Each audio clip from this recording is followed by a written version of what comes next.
అందరికీ నమస్కారం. నిన్న ఏదైతే నా బర్త్‌డే పార్టీ జరిగిందో, ఒక చిన్న ఇంట్లో పార్టీ లాగా, ఒక ఫ్యామిలీ ఫంక్షన్ లాగా జరుపుకోవాలన్న ఒక ఉద్దేశ్యంతో ఆ రిసార్ట్‌లో మా అమ్మానాన్నల కోరిక మేరకు, మా అమ్మానాన్నలతో కలిసి, మా ఫ్యామిలీ మెంబర్స్‌తో కలిసి నేను జరుపుకోవడం జరిగింది.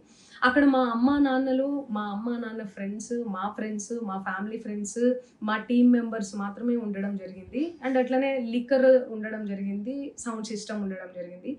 సో, సౌండ్ సిస్టమ్‌కి, లిక్కర్‌కి పర్మిషన్ తీసుకోవాలని చెప్పి నాకస్సలు అవగాహన లేదు. ఐడియా గూడా లేదు. అది అనుకోకుండా సడెన్‌గా ప్లాన్ చేసుకొని ఎళ్ళిపోవడం జరిగిందక్కడ. సో, అందుకు నాకు అవగాహన లేదు. లేకుంటే నేను తీసుకునేదాన్ని. నాకసలు గైడెన్సీయే లేదు. ఎవరన్నా గైడ్ చేషినా గూడా నేను పర్మిషన్ తీసుకునేదాన్ని. లేకపోతే నేను ఎందుకు ఇలా తెలిసి చెయ్యను గదా! సో, ఇదంతా ఇలా తెలిసి అయితే నేను తప్పు చేయలేదు. తెలియకుండా ఇది జరిగిపోయింది. అండ్ అక్కడ లోకల్ లిక్కర్ తప్ప అసలు వేరే ఏ ఇతర పదార్థాలు, మత్తు పదార్థాలు గాని వాడడం అసలు జరగలేదు. అక్కడ దొరకలేదు గూడా పోలీసులు సెర్చ్ చేషినా గూడా. అండ్ అక్కడ ఎవరికైతే పాజిటివ్ వచ్చింది అని చెప్పి పోలీసులు చెప్తున్నారో, ఆయన ఎక్కడో ఒక చోట తీసుకున్నాడు, ఎప్పుడో తీసుకున్నాడు అని జెప్పి తేలిందని జెప్పి పోలీసులే చెప్పారు.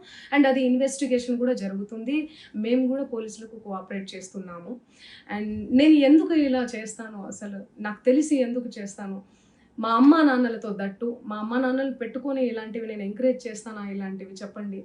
అండ్ ఒక రోల్ మోడల్‌గా, ఒక ఒక ఇన్‌స్పిరేషనల్‌గా ఉండాలని అనుకుంటాను గానీ నేను ఇలా ఎందుకు నేను చేస్తాను? సో, ప్లీజ్ దయచేసి మీడియా మిత్రులకు నా విన్నపం ఏంటంటే, ఆధారాలు లేని అభియోగాలు నా మీద అస్సలు మోపొద్దు. ప్లీజ్.